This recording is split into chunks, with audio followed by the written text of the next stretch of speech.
오늘 우리에게 주시는 하나님의 말씀은 레위기 6장 8절에서 13절 말씀입니다. 레위기 6장 8절에서 13절 말씀, 구약성경 152면입니다. 레위기 6장 8절에서 13절의 말씀을 봉독하겠습니다. 여호와께서 모세에게 말씀하여 이르시되 아론과 그의 자손에게 명령하여 이르라. 번제의 규례는 이러하니라. 번제물은 아침까지 제단 위에 있는 석쇠 위에 두고 제단의 불이 그 위에서 꺼지지 않게 할 것이요, 제사장은 세마포 긴 옷을 입고 세마포 속바지로 하체를 가리고 제단 위에서 불태운 번제의 재를 가져다가 제단 곁에 두고 그 옷을 벗고 다른 옷을 입고 그 재를 진영 바깥 정결한 곳으로 가져갈 것이요, 제단 위의 불은 항상 피워 꺼지지 않게 할지니 제사장은 아침마다 나무를 그 위에서 데우고 번제물을 그 위에 버려놓고 화목제의 기름을 그 위에서 불사를 찌며 불은 끊임없이 제단 위에 피워 꺼지지 않게 할지니라. 아멘. 하나님을 알고 예배드리고 그 뜻을 살아내는 하나님 백성 되기를 소망합니다. 성령님께서 능력으로 도우시는 은혜가 성도들의 삶에 넘치시기를 축복합니다. 하나님께서 코로나19 감염병으로 고달파하는 이 땅을 위로하시기를 기도합니다. 지난 금요일 저녁 기도회가 끝나고 어느 권사님이 요즘 목사님이 전하시는 말씀 때문에 많이 힘듭니다라고 말씀을 하십니다.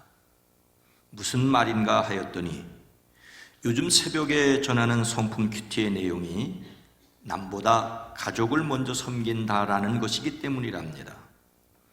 가까이 있는 가족에게 부모님께 잘하라는 말은 여간 부담스럽지 않습니다. 더욱이 엊그제의 말씀은 누구든지 자기 친족, 특히 자기 가족을 돌보지 아니하면 믿음을 배반한 자요 불신자보다 더 악한 자니라 라고 하였으니 더욱 그러하였을 것입니다. 이런 말씀을 듣는다는 것만으로 부담감 100배입니다. 성경에 이런 말씀이 있었느냐며 생소하게 여기실 분도 계실 그런 말씀입니다. 제가 알기로 그 권사님은 요양원에 계시는 시어머님께 잘하시는 분입니다. 잘하시는 분이니 말씀이 마음에 부딪히는 거지요. 이 말씀을 듣고 부담스러워하는 분들이라면 말씀을 마음으로 들으시는 착한 분들입니다. 참으로 고마웠습니다. 그런데 제가 그 권사님에게 툭 한다는 말이 이제 내일부터 다른 주제입니다. 남보다 가족을 먼저 섬긴다라는 부담스러운 주제를 지나고 내일부터 다른 주제라는 말씀이니 걱정 말라고 했는데 깊이 생각하지 않고 제가 쉽게 해버린 말이었습니다. 집에 돌아가서 생각을 하니 제가 말을 잘못했어도 한참 잘못했습니다. 이 주제는 한 번 지나가고 마는 내용이 아니었기 때문입니다. 더욱이 다음날 말씀은 그렇게 잘 섬기고도 잘 섬겼다고 자랑스러워하거나 칭찬받으려고 하지 말라는 말씀이니 확인사살에 해당하는 말씀입니다. 예수님께서 종의 자세로 섬겨야 할 것을 말씀하시면서 우리는 무익한 종이라, 우리가 하여야 할 일을 한 것뿐이라 할지니라 라고 말씀하셨으니 말입니다. 말씀을 듣고 부담스러워 하시는 분들, 양심이 살아계신 분들입니다. 많은 사람들이 말씀도 내로남불로 여깁니다. 자기가 들어야 할 말씀이 아니라 남이 들어야 할 말씀으로 생각하고 지나가 버리기 때문입니다. 그러니 어떻게 해야 될까요? 더욱 은혜 가운데 굳게 서시기 바랍니다. 우리로 말씀을 살아내게 하시는 성령의 능력을 의지하시기를 바랍니다. 성령님께서 여러분을 위로하시고 능력 있게 하시기를 축복합니다. 우리는 예수님을 담는 성품을 주제로 매일 말씀을 듣습니다. 예수님을 닮아간다는 것은 이미 하늘에서 이루어진 것을 믿는 사람들이 이 땅에서도 이루어가는 일입니다. 이를 위하여 우리는 성품 달력을 사용하고 매일 큐티 자료를 만들고 이에 따라 새벽 예배를 인도하고 영상을 공개하고 있습니다. 모쪼록 이런 것이 여러분에게 도움이 되셨으면 좋겠습니다. 매일 예수님을 담는 성품과 함께 매 주일 전 교인들이 같은 주제, 같은 본문의 말씀을 듣고 있습니다. 매 주일에 유치부와 어린이부를 위한 영상을 주일 어른 예배에서 상영하고 있습니다. 이것은 함께 가족들과 예배드리는 어린이들을 돕기 위한 것만은 아닙니다. 모든 성도가 같은 주제의 말씀을 깊이 생각하고 따르기 위해서입니다. 이번 7월의 성품 주제는 유용성이고 주일 말씀 주제는 예배입니다. 지난 주일 레위기 1장 말씀을 본문으로 가진 것으로 예배해야 한다는 말씀을 들었습니다. 계속해서 레위기 본문에서 언제 예배해야 하는지에 관한 말씀을 들으려고 합니다. 먼저 9절 말씀입니다. 아론과 그의 자손에게 명령하여 이르라. 번제의 규례는 이러하니라. 번제물은 아침까지 제단 위에 있는 석쇠 위에 두고 제단의 불이 그 위에서 꺼지지 않게 할 것이요. 구약 성경 레위기의 내용은 당시 예배인 5가지 제사를 드리는 방법과 어떻게 살아야 할지를 말씀하는 7가지 절기에 관한 내용입니다. 먼저 백성들이 하나님께 어떤 제물을 가져다 드려야 할지를 1장 1절부터 6장 7절까지 말씀하십니다. 그리고 이어지는 오늘 말씀의 내용은 그 예식을 주관하는 제사장들이 지켜야 할 규정입니다. 성막이나 성전에서 드리는 예배에서 가장 중요한 내용이기 때문에 첫 번째로 하시는 말씀은 제단 위에 불은 계속 타고 있어야 한다라고 하는 것입니다. 항상 드리는 번제라는 뜻에서 상번제는 얼핏 보면 하루에 2번 아침과 저녁에 제물을 드리는 것처럼 보입니다. 그런데 저녁에 드린 상번제의 제물은 단위 석쇠 위에 온 밤 동안 아침까지 두었습니다. 이것은 한번 태워버리고 마는 것이 아니라 끝나지 않고 계속 하나님께 향기로운 제물을 올려드리는 것입니다. 간단하게 제단의 불이 계속 타게 하라는 것입니다. 이것은 불을 끄지 않고 계속 피우라는 것입니다. 같은 말씀을 반복합니다. 12절 말씀입니다. 제단 위에 불은 항상 피워 꺼지지 않게 할지니 제사장은 아침마다 나무를 그 위에 태우고 번제물을 그 위에 벌려놓고 화목제의 기름을 그 위에 불사를 지며 제단 위에 불은 항상 타고 있어야 하며 꺼트려서는 안 된다라고 다시 말씀하십니다. 제사장은 아침마다 제단 위에 장작을 지피고 거기에 번제물을 벌려놓고 그 위에 화목제물의 기름기를 불살라야 했습니다. 이렇게 불을 계속 태우는 것이 너무나도 당연하여 일순간도 꺼트려서는 안 될 것을 다시 한번 강조하는 말씀입니다. 그러고 나서도 또다시 한 번 더 강조합니다. 13절 말씀입니다. 불은 끊임없이 제단 위에 피워 꺼지지 않게 할지니라. 같은 말씀의 내용이 9절과 12절에 이어 13절에서 다시 한 번 강조됩니다. 짧은 말씀에 3번씩이나 제단의 불을 끄지 말아야 할 것을 강조하십니다. 절대로 불을 꺼쳐서는 안 된다는 사실을 극도로 강조합니다. 당시 예배에서 가장 중요한 것이 바로 항상 불을 피워 꺼지지 않게 하는 것이었습니다. 제단의 불을 항상 피워 꺼지지 않게 해야 합니다. 요즘은 날씨가 몹시 추운 겨울철에도 손에 들고 다니는 휴대용 손난로라는 것이 있습니다. 여러 가지 종류가 있지만 보통 핫팩이라는 일회용 손난로를 싼 값에 사용할 수 있어 편리합니다.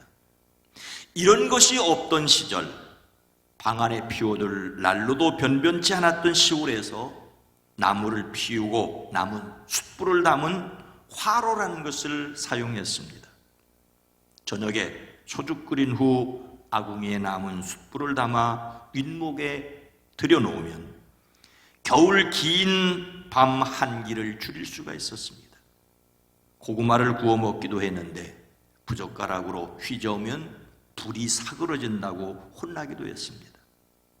아침에 담은 화롯불은 점심때까지 남아있어서 시커먼 냄비에 김치를 깔고 밥을 올려두었다 비벼 먹곤 했습니다.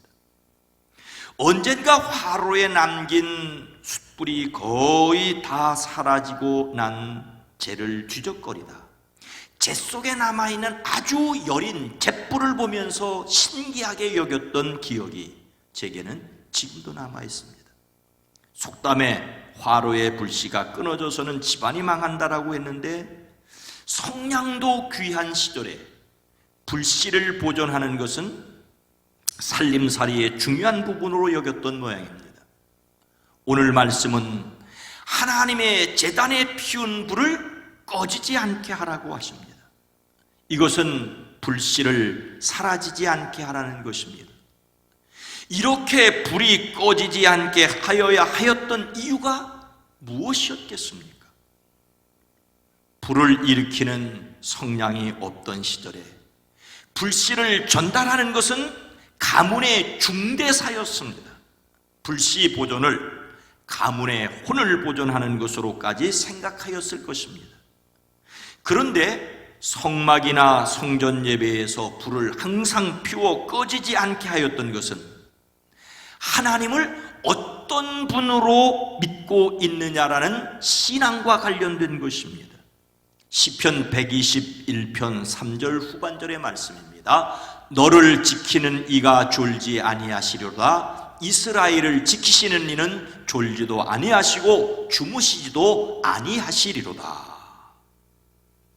제단 불을 꺼지지 않게 하여야 했던 이유는 그 불이 하나님께로부터 나온 불이라고 생각하였기 때문이었을 것입니다. 사람이 일으킨 불이 아니라 하나님께서 내려주신 불을 계속 전달하고 있다는 뜻입니다. 그러나 태우는 재물을 계속 연료로 제공하였으니 사실은 불을 대하는 사람의 태도만이었습니다. 이것은 하나님께 드리는 예배가 끊이지 않고 있음을 눈으로 보는 것입니다. 왜 하나님께 끊이지 않고 예배해야 했습니까? 하나님의 백성으로서 끊임없이 정결해야 할 것이었기 때문이었을 것입니다. 하나님께서 끊임없이 용서하신다는 것을 기억하기 위해서였을 것입니다. 그러나 가장 중요한 것은 언제나 살아계신 하나님에 대한 신앙 때문이었습니다. 하나님은 졸지도 주무시지도 않고 지켜주시는 분이기에 항상 그 하나님을 기억하고 있어야 한다는 것이었습니다. 항상 함께 계신 하나님이심을 고백하기 때문입니다. 갈멜산 꼭대기에서 엘리야와 바알의 선지자들이 각각 제물을 버려놓고 하늘에서 불을 내려 태우는 시합을 벌이지요. 바알의 선지자들이 아침부터 한낮이 될 때까지 바알이여 응답하소서 바알이여 응답하소서라고 부르짖습니다. 그러나 응답은커녕 아무 소리도 없습니다. 엘리야가 그들을 조롱하여 이렇게 말하지요. 더 큰 소리로 불러보시오.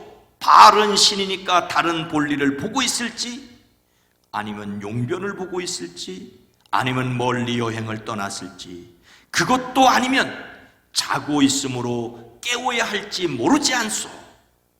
이 엘리야의 말에는 당시 고대 근동 사람들의 신관이 담겨져 있습니다. 평상시 그들의 신은 잠들어 있기에 맛있는 음식이나 요란한 행동으로 깨워야 한다고 생각을 했습니다. 그래서 그들은 자신의 몸에 상처를 내거나 심지어 자기의 사랑하는 자식을 제물로 태워 바치는 등으로 그 신을 깜짝 놀라게 해서 깨우려고 가진 애를 썼습니다. 우리나라에서는 정성이 부족해서 호박떡이 설었다라고 말했습니다. 그런데 엘리야는 무엇라고 기도합니까? 아브라함과 이삭과 야곱의 하나님, 주께서 이스라엘의 하나님이시고 나는 주의 종입니다. 내가 오늘 주님의 말씀대로만 이 일을 하고 있다는 것을 오늘 저들이 알게 하여 주십시오. 아브라함과 이삭과 야곱의 하나님이라는 말은 야곱에게도 하나님이시고 아브라함에게도 하나님이시고 이삭에게도 하나님, 언제나 살아계신 하나님이시라는 고백입니다. 하나님이 언제나 살아계시니 항상 예배 드려야 한다는 말입니다. 다윗은 여호와를 내가 항상 내 앞에 모심이여라고 했고, 그래서 그는 언제나 흔들리지 않을 수가 있었습니다.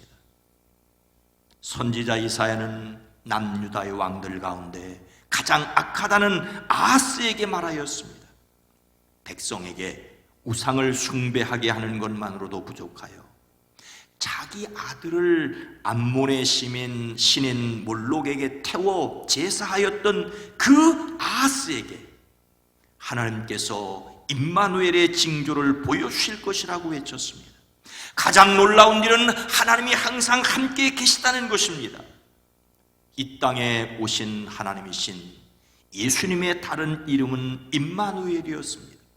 임마누엘은 하나님이 우리와 함께 계시다는 뜻입니다.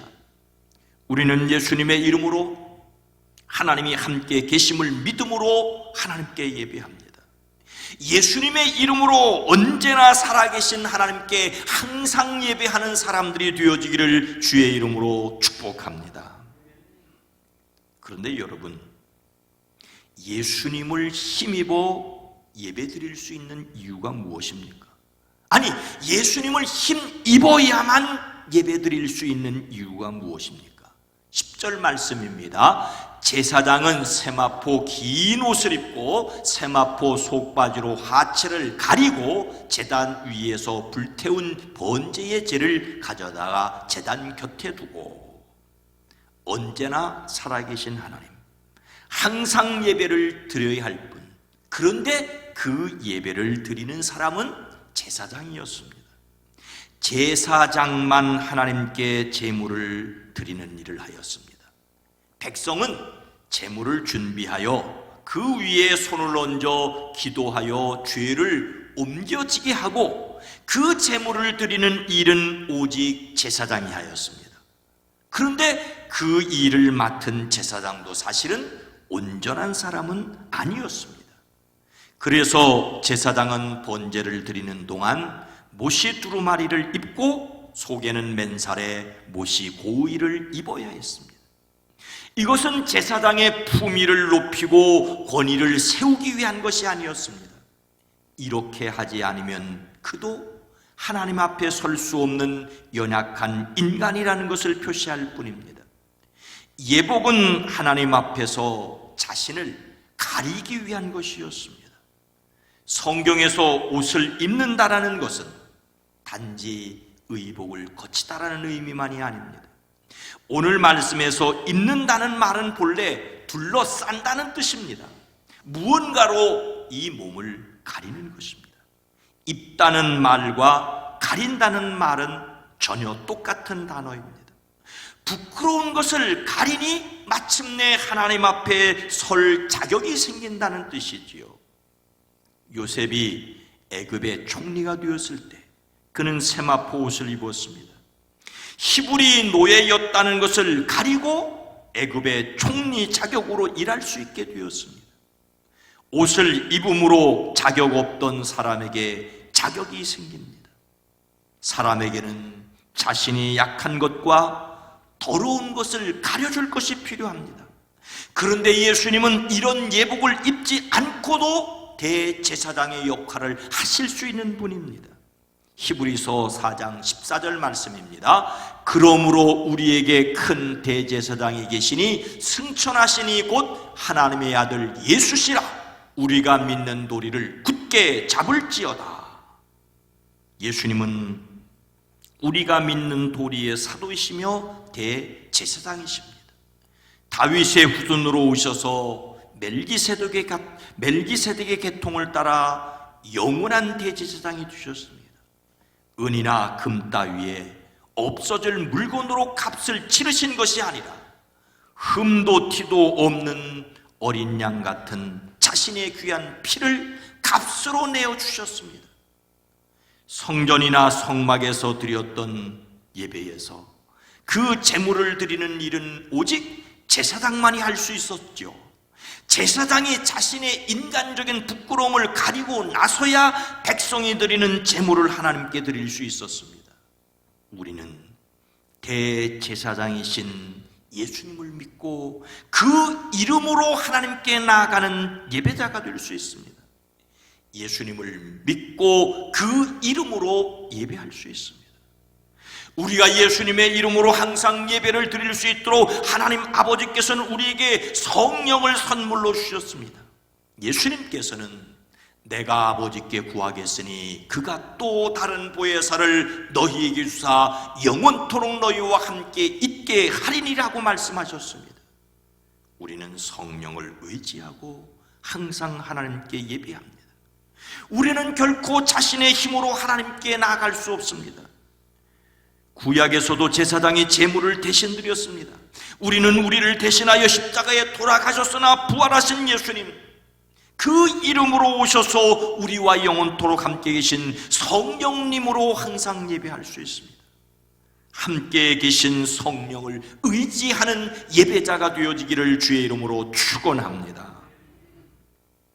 사랑하는 성도 여러분, 우리가 언제나 살아계신 하나님께 예수님의 이름으로 항상 예배를 드리는 구체적인 방법은 무엇일까요? 1년 52주 한 주일도 빠지지 않고 예배를 드리면 되겠습니까?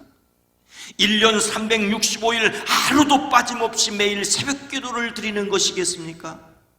아니면 아예 짐을 싸들고 예배당이나 기도원에서 살면 항상 예배 드리는 것이 되겠습니까? 오순절 성령 강림으로 충만하였던 예루살렘 교회의 성도들은 날마다 마음을 같이하여 성전에 모이기를 힘쓰고 집에서 떡을 떼며 기쁨과 순전한 마음으로 음식을 먹었습니다. 그들은 성전에 모이기를 힘썼습니다. 그리고 각 가정에서 성도의 교제를 나누는데도 열심을 내었습니다. 그런데 이렇게 성전과 가정에서 성도들이 열심히 모이는 것은 언제부턴가 시들해졌습니다. 그래서 성경에서조차 모이기를 피하는 어떤 사람들의 습관과 같이 하지 말고 오직 구원하여 그날이 가까움을 볼수록 더욱 그리하자라고 하였습니다. 모이는 것을 아무리 강조해도 지나치지 않습니다. 그런데 우리는 예배당에 모이는 것이 공공의 적으로 취급받는 세상을 살고 있습니다. 가정에 모여 찬송하고 기도하는 것을 신고하라는 사회를 살아가고 있습니다. 코로나19라는 감염병의 엄중한 상황 속에 있음을 모르지 않습니다. 당연히 방역에 협력하고 의료진들이 부담을 갖지 않도록 행동해야 합니다. 그것은 상식입니다. 하지만 제가 보기에는 상식적이지 않은 방역 대책도 있어 고개를 갸우뚱할 수밖에 없습니다. 강력한 거리두기를 실시한다면서 오후 6시 이전에는 4명까지 사적 모임을 이용할 수 있습니다. 그런데 예배당에는 전혀 모일 수 없다는 것입니다. 오직 비대면으로만 드리라는 것입니다. 그럴 만한 합리적인 이유를 설명하거나 협조 요청 없이 실행을 명령합니다. 우리나라는 집회, 시위의 자유를 보장하여 이런 엄중한 상황 속에서 1인 시위는 가능합니다. 여러 사람이 모이면 안 되지만 혼자 피켓을 들고 자기 주장을 하는 것은 법으로 보장하고 있습니다. 그래서 저는 여러분에게 말씀드립니다. 하나님께 시위하십시오. 하나님께 시위하십시오. 예배당에서 제가 성도님들을 대상으로 설교하고 함께 찬송 부르는 것은 제한을 받습니다. 그러나 개인적으로 기도하는 것은 누구도 막을 수 없습니다. 아니, 법으로 보장하고 있습니다. 함께 예배할 수 없기에 개인적으로 기도하셔야 합니다. 예배당 문은 열려 있습니다. 다만 체온을 확인하시고 높다면 들어오시지 마셔야 합니다. 반드시 마스크를 착용하셔야 하고 손 소독을 하셔야 합니다. 그리고 다른 사람이 있다면 두어 칸 뛰어앉아 기도하십시오. 그리고 간곡하게 부탁을 드립니다. 제가 만약 명령을 할 수 있다면 매일 여러분이 예수님을 닮는 성품 큐티에 참여하라고 명령하고 싶습니다. 성품 큐티 자료를 활용하여 주십시오. 밴드나 홈페이지에 자료를 올려놓고 있습니다. 영상을 참고해 주십시오. 우리의 예배는 언제 어느 곳에서도 함께 계신 하나님과 함께 살아가는 것입니다. 대한민국과 이 사회를 위해 기도해 주십시오. 방역 당국에 협력하셔야 합니다. 하루속히 이번 사태가 끝나야 합니다.